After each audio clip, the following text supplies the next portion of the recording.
Tema que en esencia describe un sistema que se basa en eso, precisamente en la corrupción, el juega vivo. Tú le das participación a personajes que están duramente cuestionados y hasta investigados y denunciados, ¿no? En toda la época, desde la propia separación, un acto de corrupción, de vendetta, de negocio. ¿Qué depara los movimientos sociales?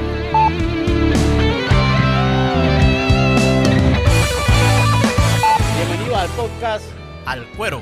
Hoy nos encontramos con el compañero, camarada Jorge Guzmán, el cual también es parte de la coordinación nacional de Frenadeso y es parte también de la estructura de Mocona, Movimiento Comunal Federico Brito. Hoy un tema importante, Mateo, un tema que muchos pensarán que es de los últimos 30 años, ¿no?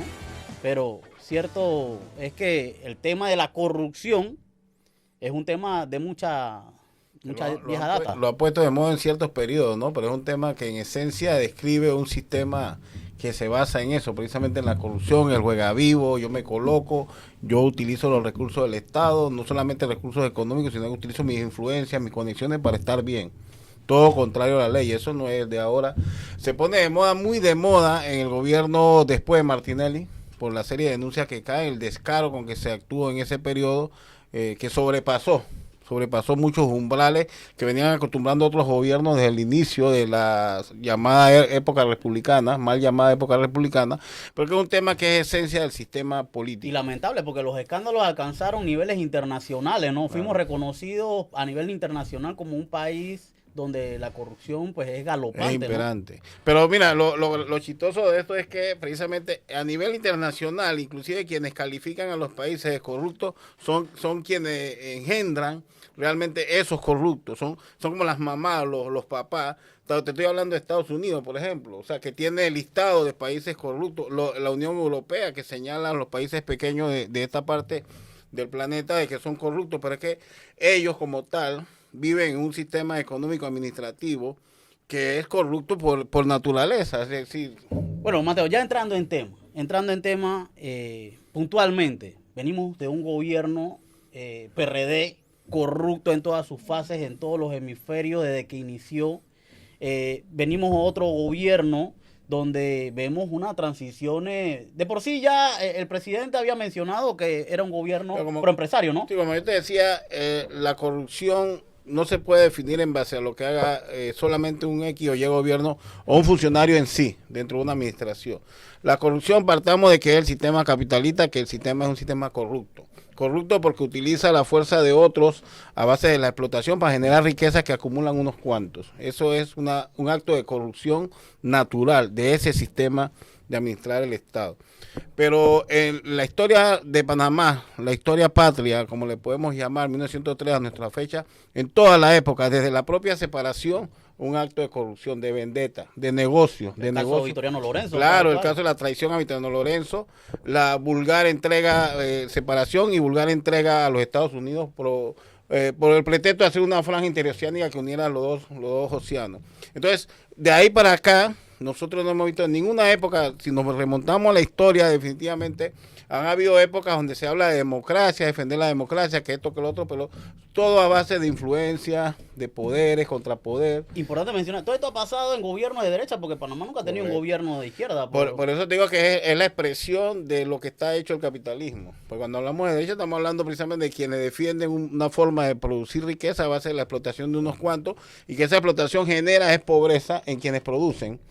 Ahora, me alegra que toques ese punto importante, porque hay ya informes que hablan que Panamá está elevando el nivel, pero no, lamentablemente no para bien. Ya hoy en día somos el cuarto país más desigual de la región y el sexto del mundo. Y en la región, precisamente en la región nuestra, es el país con un alto, una marcación muy significativa en términos del desarrollo económico, ¿ya? Pero eso no quiere decir desarrollo humano. Ese es el resultado de administraciones corruptas. Es el resultado de las maniobras, las alianzas que se transforman con nombre propio, se transforman en partidos tradicionales, pseudos independientes.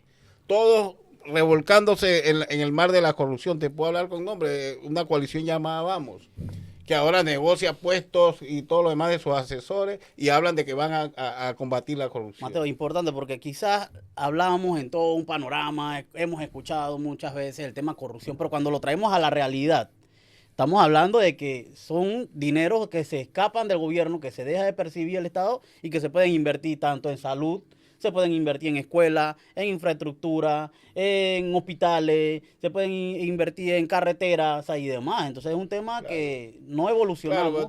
Claro, como tú dices, es cierto, los recursos económicos es lo que más demuestra o es la prueba más fehaciente de un sistema corrupto. Pero no es lo único, porque también se utiliza influencia, negocias nombramientos, utilizas tus conexiones para estar bien, para que tu familia esté bien. No solamente le robas en términos materiales, en términos de moneda tangible al Estado, desvía fondos y todo esto que lo otro, sino que también utilizas conexiones o negocias. Por ejemplo, el caso, vamos a decir, la actual directora del IFARU recién nombrada, asesora de un conocido diputado del periodo pasado, que lidera una coalición, vamos, que son, entre comillas, los impolutos que vienen a acabar con la corrupción. ¿Quién lo financia a ellos? Han dado explicación quién le financió su campaña. Han dado explicación de esos nombramientos, por qué salen esos nombramientos. Si yo soy contrario a la corrupción, identifico al gobierno de RM y de Martinelli como un gobierno podrido en la corrupción. Correcto. ¿Usted cómo resulta una asesora mía nombrada en una institución tan importante y delicada que viene de un periodo del PRD con arrastre de corrupciones graves, de malversación de fondos, de utilización de influencia de políticos, de familiares para hacer ayudas, auxilios económicos de que vayan a estudiar, mientras la educación en Panamá se pudre en la necesidad y la desesperanza, ¿no? Ahora que tú tocas ese punto me parece importante porque creo que todo va mancomunado si lo vemos de una manera objetiva, ¿no?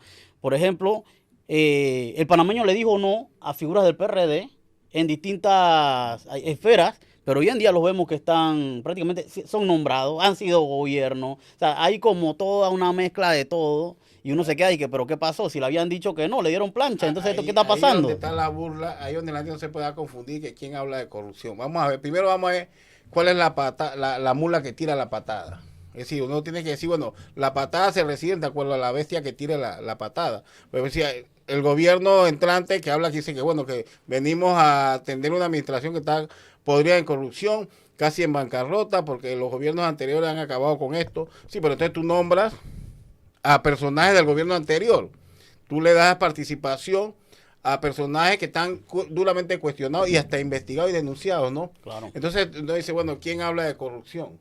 La corrupción, por eso digo, se vuelve como un cliché, como un eslogan, como una moda en ciertos periodos para distraer a la gente. Y bueno, este sí va a pelear por la corrupción. Y la corrupción es el mal que tenemos porque este se robó tantos millones y ese es el corrupto. Sí, pero y el que no cumplió con su papel de administrar los fondos del Estado debidamente, o el que nombró gente incapaz en puestos públicos que no atendieron la necesidad del pueblo. Eso no es corrupción, eso es corrupción. Por supuesto, y ahora tocas un punto importante porque hace un par de días vimos la noticia sobre un caso importante de corrupción y donde no existió un real seguimiento, nadie fue preso, no hubieron cuentas cerradas, o sea, y fue demostrado. Entonces vemos que aquí es el país como Congolandia, no pasa nada y siguen los movimientos sociales empujando a que esto se defienda. Por eso está la consigna también, he escuchado y sabemos bien la consigna sobre la constituyente originaria contra la corrupción. Tiene sentido lo que tú estás expresando, porque la gente sufre necesidades, no se atienden los problemas básicos para poder desarrollar la vida en este país. Es un reflejo de que los fondos, ese llamado desarrollo económico que tiene la República de Panamá en la región, no se va a donde tiene que ir. Entonces, la gente medio su desesperanza cuando oye hablar de que llegó un gobierno que sí va a acabar con la corrupción y que es un gobierno de oportunidades, no se detiene a analizar, o sea, la gente no se detiene a analizar precisamente qué conforma dos órganos del Estado que son afectados, para bien o para mal, siempre después de cada periodo, cada elecciones, llega un nuevo periodo de administrativo y son dos órganos que van haciendo cambios, maniobras, ahí hay muñequeo, hay conversaciones, hay cenas, invitaciones a cenar, hay reuniones, hay de repente el traguito de Macallan, que esto, pues no toman nada, ellos no toman ron abuelo ni secorrelano, como el trabajador de la construcción o nosotros que estamos en el diario, que lo hacemos por participar, ver un partido de fútbol con una cervecita común de nacional. O sea, ellos toman otro tipo de licor, Macallan o whisky de alta Claro, famoso, pero con el dinero nuestro, obviamente, ¿no? Pero todo eso se da en el muñequeo ese, la maniobra, vamos a ponernos de acuerdo, no nos hagamos daño, vamos a... El pacto de gobernabilidad. Sobre todo el pacto de gobernabilidad, entonces llegan a acuerdos y se va configurando, bueno, el Ejecutivo, hay un poco de personajes del PRD, que han sido directivos del PRD, militantes del PRD, o candidatos del PRD. Claro, y llegados al PRD. Nos vamos al Palacio, a la Asamblea Nacional de Diputados. Ahí que hay, nos encontramos personajes como Benicio Robinson, y estamos hablando que esta vez ahora sí la Asamblea pelea contra la corrupción. Encontramos personajes de Colón, muy, muy reconocido, un famoso bolota que vulgarmente se burla de la gente en videos con el Macallan, que ellos no toman sino Macallan. Nos encontramos gente de San Miguelito, denunciados por narcotráfico, qué sé yo, el común, porque nos referimos a lo que se habla en las calles, en la vereda, en el pueblo. Narcotraficantes, según el Algor Popular. Que no se le haya abierto investigación, hay que ver hasta dónde llega el nivel de corrupción de sus conexiones. Asombrosamente, esos son los personajes que siguen controlando el Palacio de la Asamblea de Diputados. Siguen controlando porque así hay unos pseudo independientes que son manejables. Son muchachos que llegan con ímpetus de rebeldía, una rebeldía mal entendida, ¿no? Que entienden que la rebeldía es grosería o decir cosas o salir vociferando, pero no entender que estás legitimando a un sistema que es corrupto. Claro. Tu participación en esos términos, negociando y maniobrando es un sistema corrupto. Y un punto importante también, Mateo, definitivamente vemos aquí que ya la corrupción está tanto de manera legal, o sea, ya en documentos, porque a esa esfera ya estamos aquí en Panamá, y de manera, digamos, arriba de la mesa y abajo de la mesa, claro, como lo quieras poner. Claro, porque cuando legalizas actos como por ejemplo los nombramientos, que se puede nombrar gente de tu propio partido, que se puede nombrar allegados, gente de confianza que tú tienes que gobernar o administrar con gente que sea de tu confianza, tú estás legitimando la corrupción de alguna u otra manera. Pero entonces deja por fuera entonces la parte del manejo del dinero, la desviación de fondos, para que la gente se distraiga pensando que corrupción es únicamente eso. Cuando se pierden los fondos, cuando se hace sobrecosto o se recoge un presupuesto por una obra y no se termina la obra, la gente dice ahí hay corrupción. Y como este gobierno llega y el gobierno de Martínez supuestamente destinó para hacer obras que no sé qué y se perdieron los fondos, entonces bueno, vamos a investigar nada más lo que se perdieron los fondos. Sí, pero y entonces el funcionario que no cumplió con su deber, que nombró gente que no sabía nada de construcción, que le dio contratos de construcción a empresas de papel. Que todos esos son los actos de construcción. Que no siguió los procesos de inspecciones, porque hay procesos de inspecciones que tú te quedas, pero esto cómo pasó, pero es que no hay un proceso. O de licitación. De contratación, que no cumplió. Entonces ya se inventan ahora una nueva modalidad, la asociación pública-privada. La contratación llave en mano. La contratación directa. Esos son actos de legitimar la corrupción. Entonces la gente dice, no, eso no es corrupción porque ya eso es legal. O sea, la gente dice que lo que está legal, que está en la norma, no es corrupción. Es que la propia norma es corrupta porque el capitalismo es corrupto. Mateo. Para justificar el saqueo a las arcas del Estado. Ya en la parte final de este podcast, que esperamos que le pueda agradar a los que van a tener acceso por las distintas cuentas. Vamos a tirarlo por redes sociales, lo vamos a tirar por YouTube. Pero es importante también que le den seguimiento, porque este no va a ser el único tema. Vamos a traer más invitados, vamos a traer otros temas. Tú has mencionado como 3, 4 temas que dan para muchos programas, claro, para largo, ¿no? Pero específicamente ya cambió el gobierno, ya se instauraron, ya asumió la asamblea, ya asumió distintos ministerios, las personas. ¿Qué depara los movimientos sociales? Confrontación y una confrontación directa con las intenciones de imponer medidas que van a afectar gravemente al pueblo. Ellos, antes de asumir la administración formalmente, el 1 de julio, ya el presidente electo lo había advertido y lo reafirmó en su discurso de toma de poder. La seguridad social está en riesgo. Según la percepción de ellos, salvar el seguro es una gran mentira. Ellos están obligados, como parte del sistema, a cumplir los mandatos de las entidades financieras internacionales, que es joder la seguridad social, joder al trabajador y trabajadora como responsable del problema que tiene el seguro, la déficit que tiene la seguridad social de atención de los programas principales del seguro social, la administración, los riesgos, la IBM, o sea, aplicando medidas paramétricas que solamente afectan al bolsillo del trabajador y trabajadora, aumentar la edad de jubilación o aumentar las cuotas que viene a ser lo mismo. Entre otras cosas, restar beneficiarios al asegurado principal. Esos son dictámenes que lo han ejecutado los gobiernos desde que el neoliberalismo se empecinó de que hay que joder la seguridad social porque es un problema, un peso para la administración estatal, la seguridad social desde el punto de vista público, desde el punto de vista solidario. Esa es una confrontación, una guerra declarada a los movimientos sociales. O sea, digan como quieran decir, ellos pueden disfrazar su discurso, decir como sea, el pueblo, yo creo que el pueblo ya hemos aprendido.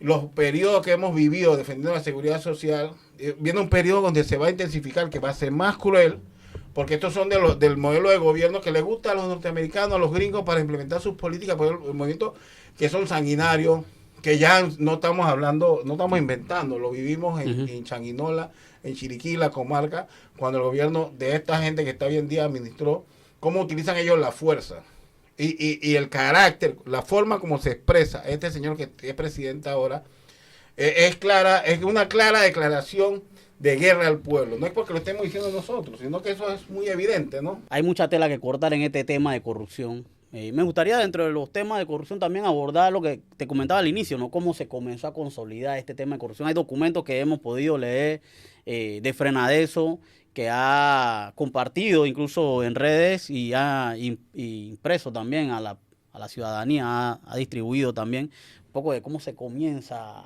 a tejer este tema, ¿no? Y hasta la actualidad. Fíjate, Frenadeso, cuando nosotros hemos enfrentado el tema de las reformas constitucionales, hemos elaborado, de ahí elaboración de Frenadeso, que con la participación de Suntra, con UCI en la elaboración de estos documentos habla de la historia constitucional de Panamá, ¿no? Cómo desde la primera constitución de 1904 se empieza a tratar de darle sustento al modelo económico, al sistema administrativo para justificar todos estos actos de corrupción y de apropiación de los recursos del pueblo y sometimiento a ese pueblo con todo lo que son los estamentos de seguridad, etcétera, para doblegar al pueblo y no permitirle defender sus propios intereses o tratar de no permitir. Eso ha sido el recuento del paquete constitucional hasta nuestros días. Eso es el reflejo de cómo se va conformando un modelo de sociedad que en esencia es corrupto, que defiende un modelo de producción corrupto que genera miseria y cómo se hace de paquetes de normas que le permite seguir actuando de esa manera. Claro, seguir desarrollando ese Ahí sistema. donde viene la propuesta entonces en la última coyuntura que sale a hacer que se apropia gran parte del movimiento social, sin equivocarme, todo el movimiento social acoge la propuesta de Frenadeso de 2009, de la alternativa de la constituyente originaria autoconvocada desde las fuerzas populares, desde el poder popular, para cambiar y acabar con la corrupción, que no es otra cosa que cambiar el sistema, realmente. Para poder cambiar, para poder que no haya corrupción, no puede haber un modelo de producción capitalista, que en esencia es... Sí, definitivamente hay que hacer cambios profundos, porque eso de que por lo menos los tres órganos del Estado se investigan entre sí, ya sabemos por dónde viene el asunto, ya sabemos... Lo permite la Constitución. Por supuesto, entonces esos son los cambios profundos que hay que hacer. Vamos a dejarlo hasta aquí en este podcast Al Cuero. Saludos, Mateo, gracias por haber participado. Espero que no sea la última vez también, ¿no? Como la orden siempre de cambiar sobre estos problemas que nos atañen a todos, ¿no? Y que nos afectan y que entre todos tenemos que cambiarlo. Es correcto, este tema no es solamente de unos cuantos, es un tema de todos. Hasta la próxima.